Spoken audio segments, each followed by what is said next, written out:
लखविंदर जी क्या कुछ कहना चाहेंगे, दिल्ली कूच को लेकर किस तरह की तैयारी है, क्या मैसेज देना चाहेंगे? देखिए, जो हमारा मोर्चा एमएसपी खरीद गारंटी कानून, स्वामीनाथन आयोग, C2+50 के तहत फसलों के भाव, किसान और मजदूर की संपूर्ण कर्जा माफी सहित 12 मांगों को लेकर 13 फरवरी से चल रहा है। आज 298 दिन में मोर्चा पहुंच चुका है। शंभू मोर्चा, खनौरी और रतनपुरा 3 जगह 3 बॉर्डरों पर मोर्चा लगा हुआ है। तो हमने कुछ दिन पहले, लगभग 1.5 महीना पहले हमने ऐलान किया था कि 26 नवंबर को हमारे सीनियर किसान नेता सरदार जगजीत सिंह डल्लेवाल खनौरी बॉर्डर पर आमरण अनशन पर बैठेंगे।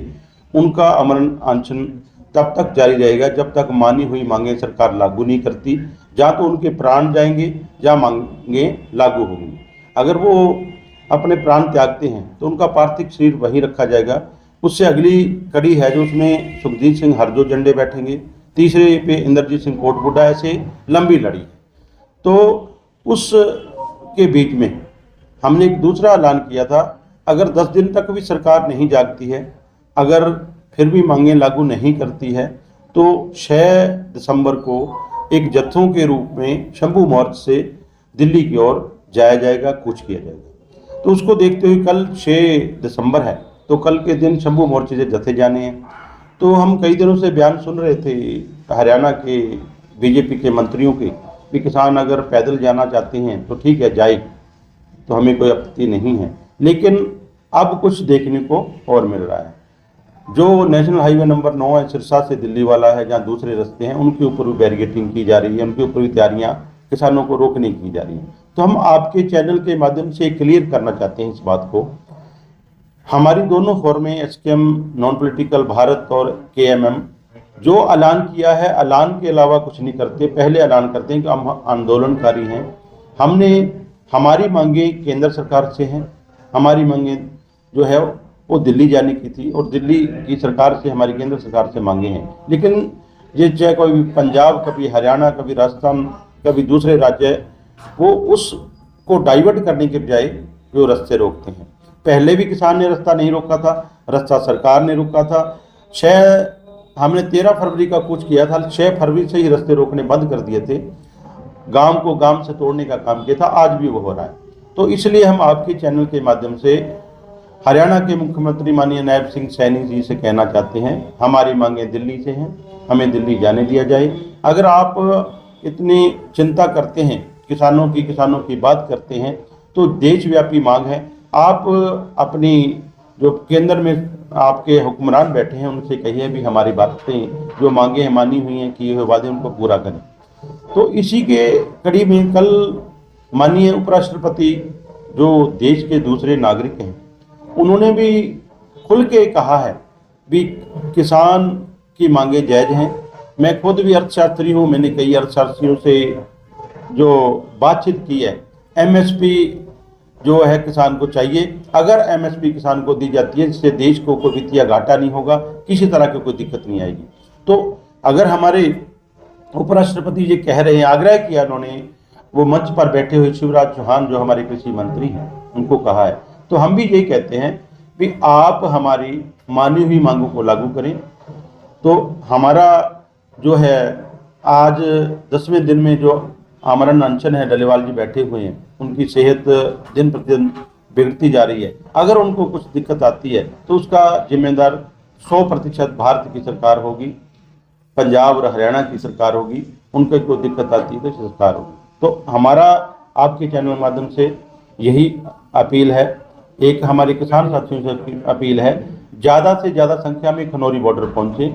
वहाँ आपके लिए, आपके बच्चों के भविष्य के लिए, आपकी ज़मीनों को बचाने के लिए, आपकी जो मांगों को लेकर आपके अपने किसान नेता जो अपने प्राणों की आहुति देने के लिए बैठे हैं, तो उनको मजबूती देने के लिए ज़्यादा से ज़्यादा संख्या में खनौरी बॉर्डर पहुँचे। जो उधर वाले किसान हैं उन्होंने मार्च करके, जो उस नज़दीक हैं, उस बेल्ट से रूट तय है, अम्बाला साइड से होते हुए जो चंडीगढ़ से दिल्ली वाला मार्ग है, राजपुरा से होकर जाता है, उस रास्ते से जाना है। रूट तय हुआ है, प्रेस कॉन्फ्रेंस करके रूट दिया गया है, उसी रूट से जाना है। दूसरे रास्ते बंद करके किसान को बदनाम करने का काम ना करो, किसान को विलेन बनाने का काम ना करो। किसान अपने खेत में काम करके राजी है उसको सड़कों पर बैठाने का काम ना करो।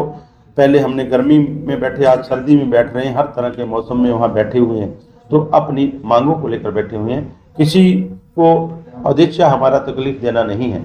कई बार कोई साथी यह भी कहते हैं भी आम लोगों को दिक्कत आती है। किसान से कोई बड़ा आम आदमी नहीं है, कोई करोड़ों रुपए की गाड़ी में चलने वाला आम आदमी नहीं है। आम आदमी किसान और मजदूर है। उसकी बात को मानते हुए माननीय प्रधानमंत्री जी, आप जैसे पहले कहा था, आज भी हमारे को कोई मीटिंग की जरूरत नहीं है, मिलने की जरूरत नहीं है। आप हमारी मांगों का मानते हुए ऐलान करें में आपने लागू कर दिए, हमारे को यही चाहिए और कुछ नहीं।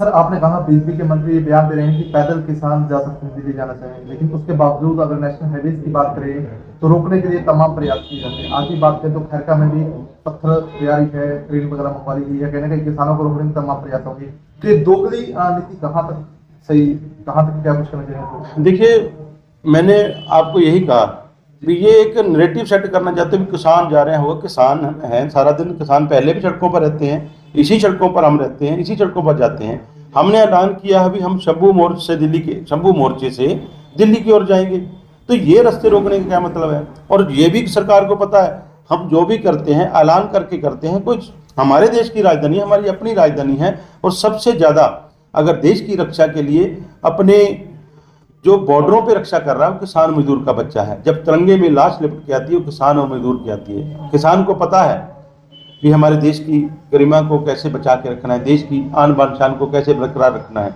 तो आप ऐसा नैरेटिव जो सेट कर रहे हैं, ये बिल्कुल हम कड़े शब्दों में उसकी निंदा करते हैं, और जानबूझ के ये आवाम को और किसान को परेशान किया जा रहा है।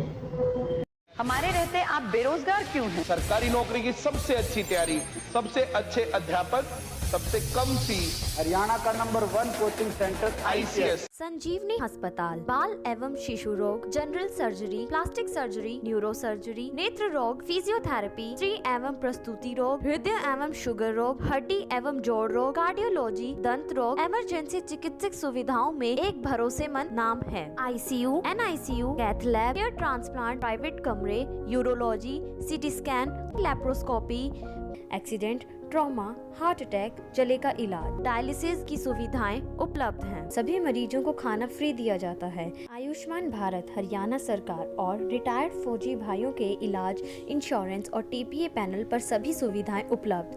पूछताछ मोबाइल नंबर 7027566691